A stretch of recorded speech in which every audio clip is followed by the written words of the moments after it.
Good afternoon. This is Dr. Do again on the alphabetic list of the symptoms and what kind of symptoms you need to see the emergency, what kind of problem you can talk to your physician, schedule appointment, or what kind of problem you can manage at home. Today we're on the topic of A list. So today I'm going to talk about anxiety.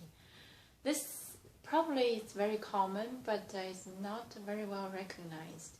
For those, if you have problem and diagnosed by a physician, then I'm sure you know how to diagnose yourself, how to maintain the treatment and comply with your physician.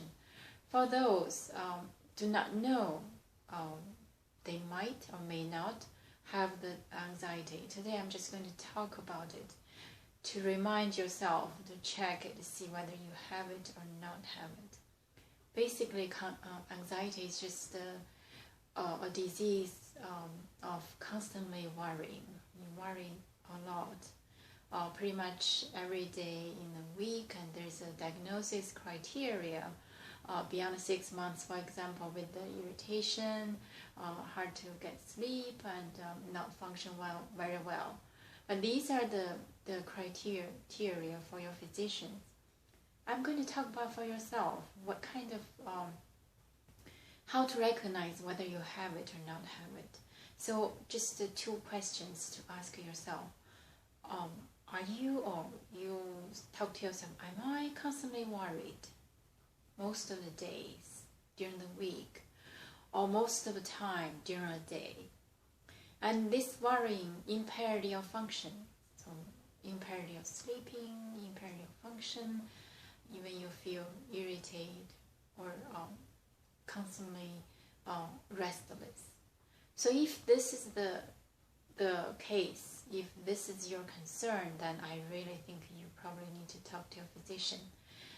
The benefit of talking to your physician is that if you're diagnosed of anxiety, the physician will give some help, either behavior management to change your view of life, or through the medication to make you feel better, to make you continue to function. So there's variety forms of anxiety, but basically I'm talking about a lot of people, a lot of person during this the stress, of course, is the major concern, and a lot of immigrants. I have to say that straight. If you look at there's no study on it, but if you look at the anxiety incidence or prevalence, it's in the low socioeconomic status people. Also can occur in high socioeconomic status people.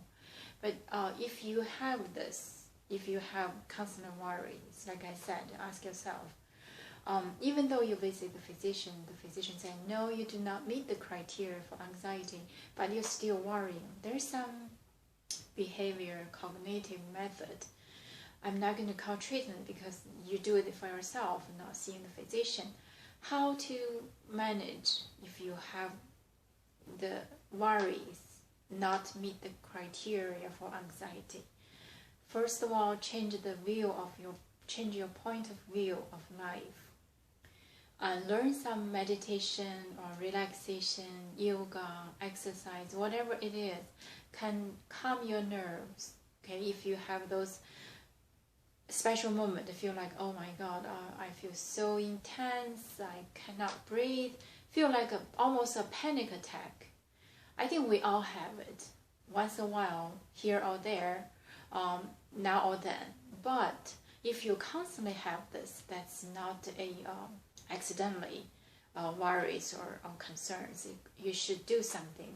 Like I said, even though not diagnosed, you need to find a way to relax, to exercise through yoga, meditation, whatever it is. And a lot of times, anxiety occurs associated with high body weight, not very healthy in general, their medical condition, or subtle uncomfortable, either pain, chronic pain, or things like this. I'm sure if you have those kind of conditions, work with your physician to manage your pain, to lose weight will help your mood not feeling worried too much. Okay, and there's another, I'm talking about the behavior. For example, you're eating healthy, lose weight, exercise, meditation, relax, yoga, whatever.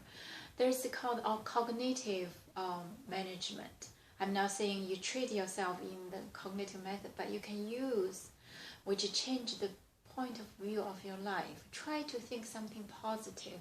Like there's an old saying, half-filled cups, there water and air. What do you see? You see the empty air? If that's the case, you have it. Then I hope you, through seeing the empty air, you feel the inspirations to work hard to get the cup filled. Okay, that's great. If you see the half of the water half, that's also very good, making you feel content, that enjoy your life and relax and no worries. And don't worry about the half will lose or the air will get in more. So this is just the example how to change the point of view. A lot of people probably the anxiety from the past experience. If that is the case, then you need to work a way through to forget those bad memories and put something new, or keep yourself busy. This is one way to change your cognitions of the world, of yourself, of the people around you. Join some reading clubs or join some activities. So these are just the fundamental. You probably know it, probably not know it, but I just bring here because it's quite common, especially for the woman, middle-aged woman.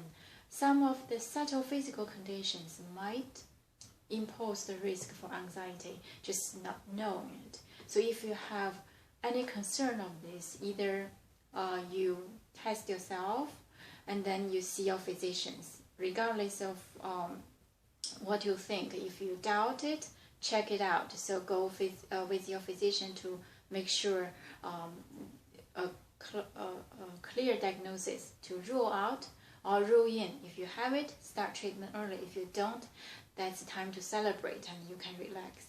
Okay, this is the take for today. I will wrap it up, and thank you for tuning in and see you next time.